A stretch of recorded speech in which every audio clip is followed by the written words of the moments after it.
അതിനുശേഷം എങ്ങനെയാണ് വീണ്ടും അച്ഛൻ്റെ അടുത്തേക്ക് പോകാൻ പറ്റിയത്? അച്ഛൻ്റെ അടുത്തേക്ക് എനിക്ക് പോകാൻ പറ്റില്ല.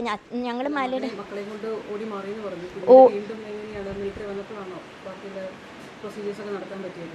അല്ല, ഓടി മലയുടെ മേലെയാണ് ഇറ്റ് ഹാപ്പൻഡ്.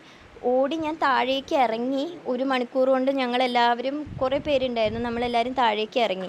അതിന് പിന്നെ മിലിറ്ററി പോയ മിലിറ്ററി ഓപ്പറേഷൻ അല്ലേ. പിന്നെ രാത്രിയാണ് നമ്മളെല്ലാവരെയും ഐഡൻറ്റിഫിക്കേഷനൊക്കെ വിളിച്ചപ്പോൾ. അപ്പോൾ എന്നോട് ചോദിച്ചപ്പോൾ എവിടെയാ ഹിറ്റ് ചെയ്ത് ചോദിച്ചപ്പോൾ എനിക്കറിയായിരുന്നല്ലോ. ഞാൻ പറഞ്ഞു എൻ്റെ അച്ഛൻ ഡെഡാണ്, ഹീ ഈസ് നോട്ട് ഇഞ്ചേർഡ്. കാരണം അവിടെ ഇഞ്ചേർഡ് ആയിട്ടുള്ള ആദ്യം ഇവാക്യുവേറ്റ് ചെയ്ത്, ദാറ്റ്സ് ദ നോർമൽ പ്രൊസീജിയർ ആയിട്ട്.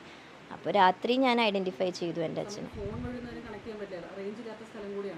ഞാൻ പക്ഷേ ഓടിക്കൊണ്ടിരിക്കുമ്പോഴും പിള്ളേരെ കൈ പിടിച്ചുകൊണ്ട് ഞാൻ ഒരു 5 മിനിറ്റ്സ് കൂടുമ്പോൾ I was trying to connect to my driver.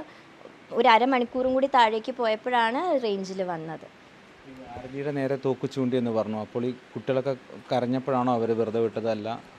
കുട്ടികൾ സ്ക്രീം ചെയ്തിട്ട് അമ്മ ലെറ്റ്സ് മൂവ് എന്ന് പറഞ്ഞപ്പോൾ ഇതിപ്പോൾ ഞാനൊരു ട്രോമയിലാണ് ഇത് പറയണത്.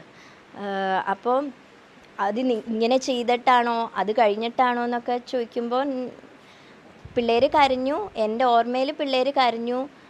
അത് കഴിഞ്ഞ് അയാൾ നടന്നു പോയപ്പോൾ ഹി വെൻറ്റ് കം എന്നൊക്കെ എൻ്റെ മക്കൾ പറഞ്ഞപ്പോൾ ഞാൻ അവരുടെ കൂടെ പിന്നെ ഞാൻ കെയിം ടു സെൻസസ് എന്നുള്ളതായിരുന്നു.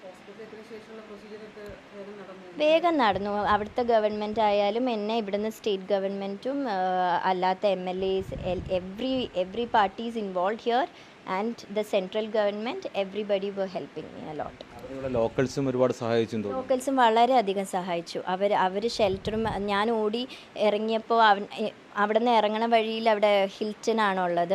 അവരാണ് പിന്നെ ഉള്ളിലേക്ക്, കാരണം എൻ്റെ ഡ്രൈവർ താഴേന്ന് കാർ അവിടെ കൊണ്ടുപോയി പാർക്ക് ചെയ്തേ. കാരണം അവിടെ നിന്ന് ഇറങ്ങി വരണേന്ന് പറഞ്ഞപ്പോൾ എനിക്ക് ഡ്രൈവറിനെ കിട്ടിയപ്പോൾ ഞാനൊരു ലോക്കലിന് സൈഡിൽ ഫോൺ കൊടുത്തിട്ട് അയാളോട് സംസാരിക്കാൻ പറഞ്ഞു. ഇത് ഏത് സ്ഥലമാണെന്ന് പറയുമ്പോൾ നമുക്കറിയില്ലല്ലോ. അപ്പോൾ ഒരാളോട് ചോദിച്ചാൽ വെറുതെ പെഹൽഗാം എന്ന് പറഞ്ഞു. കറക്റ്റ് അവരെന്തോ പറഞ്ഞു കൊടുത്തു. അപ്പോൾ ഞാൻ ഡ്രൈവറിനോട് പറഞ്ഞു എനിക്ക് കാണാം, ടൗൺ കാണാം വെച്ചാൽ റൂഫ്സ് കാണാം എന്ന് പറഞ്ഞു. അപ്പോൾ കറക്റ്റ് അയാൾ അവിടുത്തെ അത് കഴിഞ്ഞപ്പോൾ അയാൾ എന്നെ വിളിച്ചു പറഞ്ഞു, മാഡം എന്നെ അങ്ങോട്ട് വിടണില്ല, മാഡം റോട്ടിലേക്ക് വന്നാലും ഒരു 200 മീറ്റർ മുമ്പിലേക്ക് ഓടണം എന്ന് പറഞ്ഞു. അപ്പോഴേക്കും കറക്റ്റ് ആയിരുന്നു. ഞാൻ കാട്ടിൽ നിന്ന് റോട്ടിലേക്ക് ഇറങ്ങുമ്പോഴും എല്ലാവരും ഓടണം, I'm following every one.